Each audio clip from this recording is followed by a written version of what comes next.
Hello friends, welcome back to my channel. আশা করি আপনারা সবাই ভালো আছেন। লাকি সিম্পল লাইফে আমি লাকি আপনাদেরকে অনেক অনেক স্বাগত জানিয়ে শুরু করছি আজকের ভিডিও।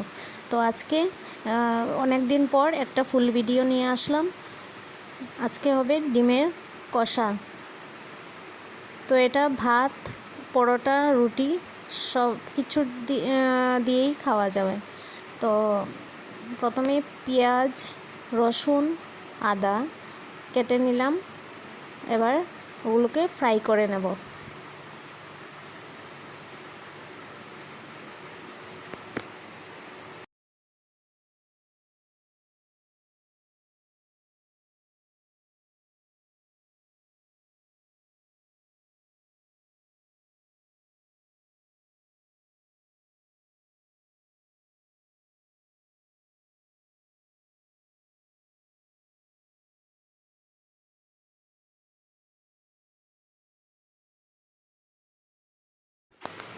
পেঁয়াজ, আদাগুলো আর রসুনটা একটু ফ্রাই হয়ে যাওয়ার পর দিয়ে দেব কাজু বাদাম।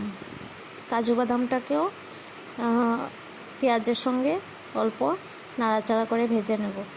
হালকা রোস্ট করব, তারপর একটি গ্রাইন্ডার মেশিনের সাহায্যে এগুলোকে পেস্ট করে নেব। আর এদিকে ডিমগুলো সিদ্ধ করে নিয়েছি, এবার ওগুলোকে পরিষ্কার করে নেব।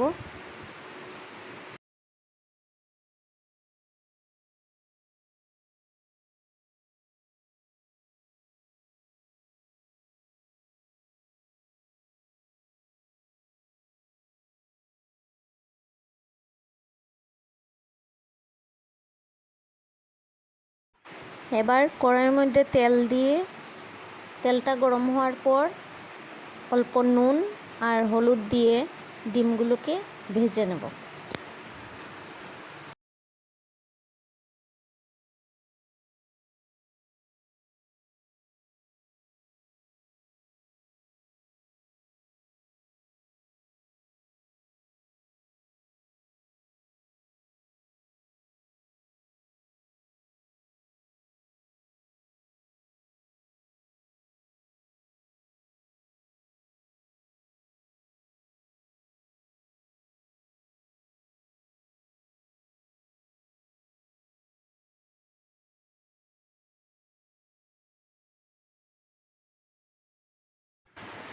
ডিমগুলো সুন্দরভাবে ভেজে নিলাম।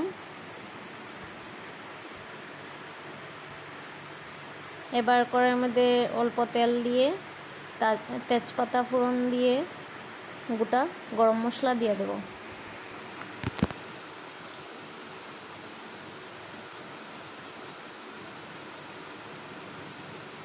এবার একটা পেঁয়াজ দিয়ে দিলাম।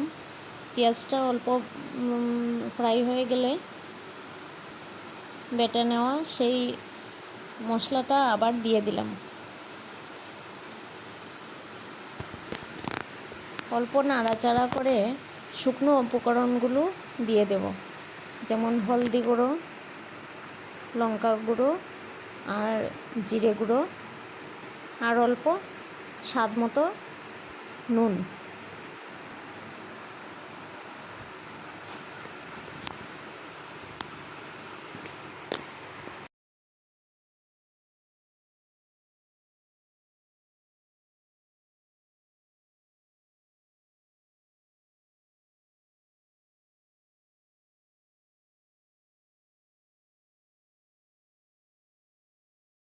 এই রেসিপিটার মধ্যে আপনারা দই ইউজ করতে পারেন।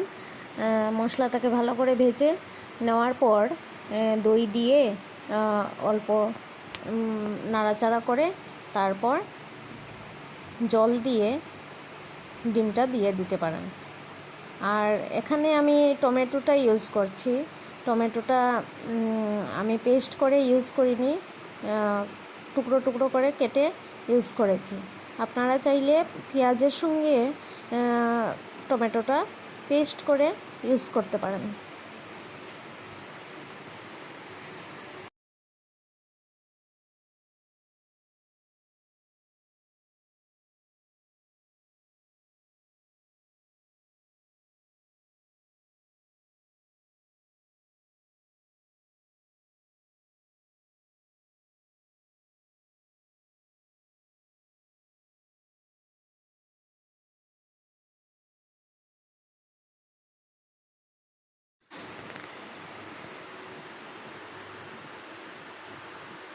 এখানে আমার মশলাটা ভালোভাবে ভেজে নেওয়া হয়ে গেছে।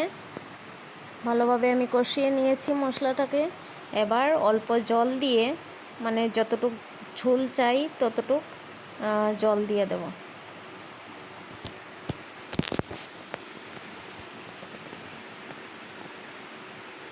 ঝোলের পরিমাণ মতো আমি জল দিয়ে দিয়েছি।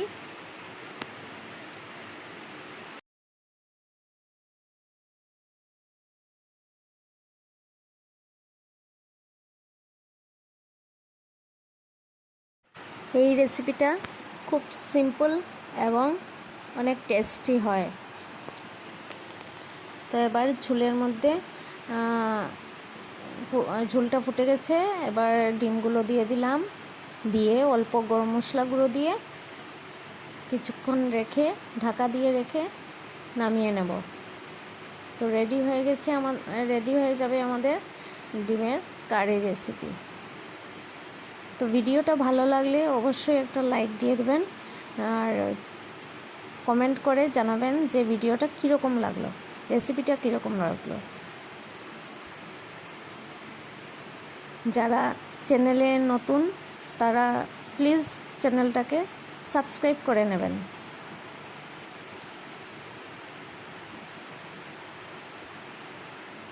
পুরো ভিডিওটা দেখার জন্য সবাইকে অসংখ্য ধন্যবাদ জানাই।